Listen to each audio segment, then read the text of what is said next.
जनाब अल्लामा गजनफर अब्बास तूसी साहब खिताब फरमा रहे थे एक मजलिस को, काफी हंगामा हुआ उस मजलिस को लेकर। मैं सवाल ये करना चाहता हूं कि मौलाना ने जो उस मजलिस में पढ़ा, जो कहा, क्या वो गलत है? ये बेईमान, ये चोर, ये बीजेपी के दलाल,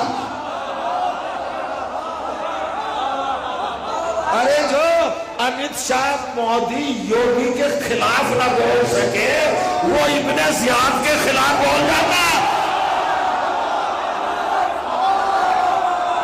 ऐसे होना चाहिए कि लोग इससे इस्तेफादा करें। हमने ये जरूर कहा है कि सियासत का अखाड़ा हम इसको नहीं बनने देंगे। ये मौला की बारगाह अहले बैत अलैहिस्सलाम का पैगाम पहुंचाने के लिए है।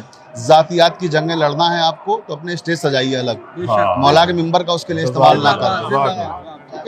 जाति रंजिश, जाति कोई आपको चपकलश है तो उसके लिए बहुत सारे स्टेज हैं, आप वहाँ अपनी तरफ से कुछ सेमिनार करें, प्रोग्राम करें, उसमें प्रेस कॉन्फ्रेंस करें अगर आपके अंदर जुर्रत है तो उसमें जाके ये सब इजहार करें। और हक और बेबाकी का अगर आपको इतना शौक है तो अपनी कॉन्फ्रेंस करके, अपना प्रोग्राम करके उसमें ये सब चीजें रखें। इमाम का मिंबर ना इस्तेमाल बिल्कुल, इमाम का मिंबर जातियात के लिए ना इस्तेमाल करें, ग्रुप बाजी के लिए इस्तेमाल ना करें, जमात साजी के लिए इस्तेमाल ना करें। हमने यहाँ किसी भी इतने उलमा आए में किसी से नहीं कहा कि आप किसी का जवाब दीजिए। हमने सबको मना किया है कि कोई जवाब सवाल यहाँ नहीं करना है, हमें सिर्फ जिक्र अहले बैत अलैहिस्सलाम करना है, मौला का पैगाम पहुँचाना है दुनिया को।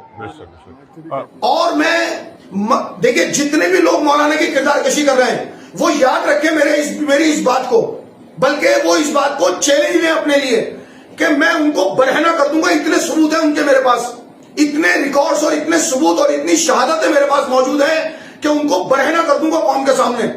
कोई भी शख्स इसमें अफलातूनी ना करे, कोई भी शख्स मौलाना को धमकाने की कोशिश ना करे, और सिर्फ मौलाना गजनफर तूसी साहब को नहीं, किसी भी ऐसे जाकिर अहले बैत को जो सच्चाई की बात करता है उनको धमकाने की अगर कोशिश की जाएगी, उनको डराने की कोशिश की जाएगी, उसका बाकायदगी के साथ मुकाबला किया जाएगा।